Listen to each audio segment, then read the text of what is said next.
So it's been a long time and it's kind of weird what I'm doing right now. So I thought rather than writing about it, I actually tried to write about it. We just thought it'd be quicker and probably more fun to have us do a video. So that's why we're doing a video. So Nikhil hasn't been doing too much. I actually think Nikhil's role is done. Pretty much done. Except for Except for emotional just support. Emotional support and just to be there and exist. How do you do in the emotional support department? My EQ is pretty low, so I got some work to do. But he's good. He's a good guy. So basically what happened is that we had our embryo retrieval and we got the results and it was like tumultuous, but we were happy with where we ended up. So what would normally happen would be that, our blastocysts are frozen and that we would wait for about 6 weeks and then they would do the transfer. However, I am in this category of recurrent implementation failure because I've had 4 blastocysts that didn't work and they don't know why. So they're basically doing a lot of testing on me and they're doing what they're calling like a mock transfer. So I'm taking all the medications and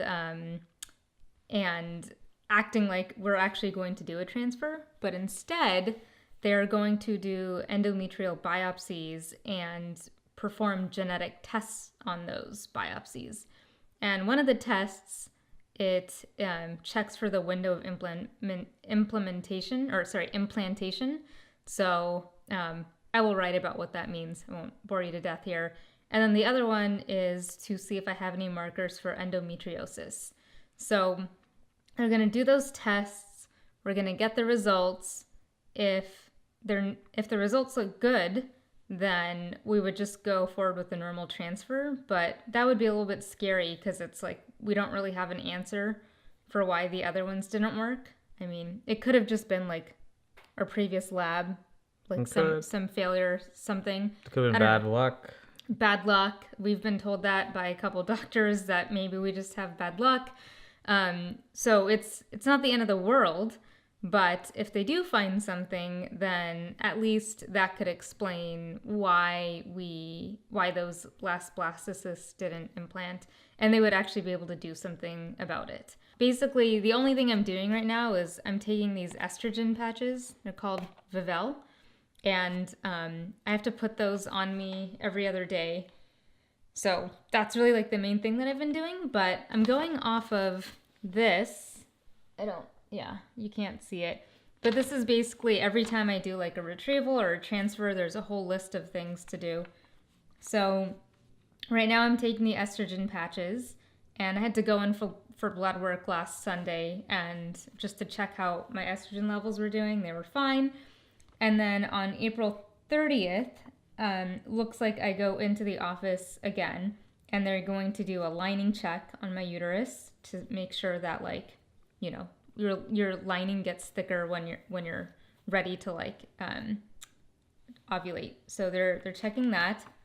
I'm going to do some blood levels and then they're going to do a day after lining check and I'm going to start another medicine called endometrin, which I've never taken before, and then start another medicine called Medrol, and which I've also never taken before. And then beginning May 2nd, I do the really unfun thing. We'll probably do a video on it, but it's my progesterone injections. They're pretty painful and Nikhil has to give them to me. But that starts on May 2nd. And then they do another blood draw on May 3rd, more medicine instructions, and then on May 6th is when they would do the transfer. And, a normal transfer is actually not that bad.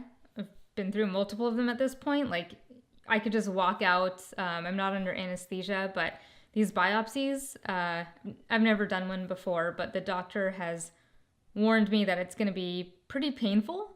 And that I'll be on bed rest for a little bit and I'll be on Vicodin and other painkillers just because it's like pretty uncomfortable getting those biopsies, but it's totally all worth it. And if anything, even if they don't find anything, it's kind of like peace of mind to just know that. But anyways, that's where we are. Hopefully that wasn't too boring, and I will elaborate via text. Stay tuned for updates.